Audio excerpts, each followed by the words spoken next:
Bienvenue dans Crunch Time. Qu'il s'agisse de définir un métier ou d'expliquer un terme technique, grâce à Crunch Time, les mots du développement de jeux vidéo n'auront plus de secret pour vous. Dans l'émission d'aujourd'hui, nous recevons un invité spécial qui va nous présenter le métier de game designer. Bonjour, je suis Arthur Prudent, game designer chez Amplitude Studio, développeur de jeux indépendants basé à Paris. Je travaille actuellement sur le projet Dungeon of the Endless. Lorsque l'on me demande ce qu'est le métier de game designer, je dis pour simplifier que j'écris les règles du jeu. Mais dans un jeu vidéo, il existe des centaines, voire des milliers de règles à définir. Ma tâche principale consiste à les documenter afin que le reste de l'équipe puisse les apprendre à la machine par le biais de la programmation et les montrer aux joueurs par le biais des images et du son. Bien sûr, le rôle du game designer diffère en fonction du type et de la taille du projet, ainsi que son état d'avancée.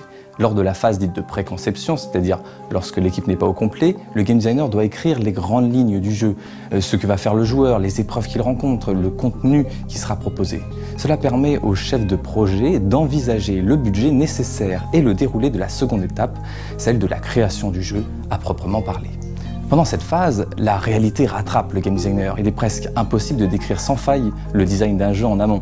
C'est la raison pour laquelle on conçoit des prototypes sous la forme de petits programmes ou en papier pour tester les mécaniques de jeu et surtout que l'on développe un jeu sous forme itérative.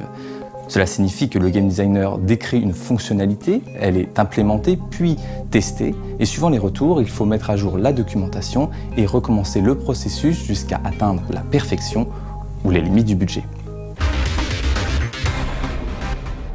Plus tard dans la conception, le game designer et les level designers sont en charge de la progression et de l'équilibrage du jeu. Alors que l'édifice prend de la hauteur, il est impératif d'assurer le bon déroulé d'une partie, son rythme, sa difficulté pour conserver l'attention du joueur.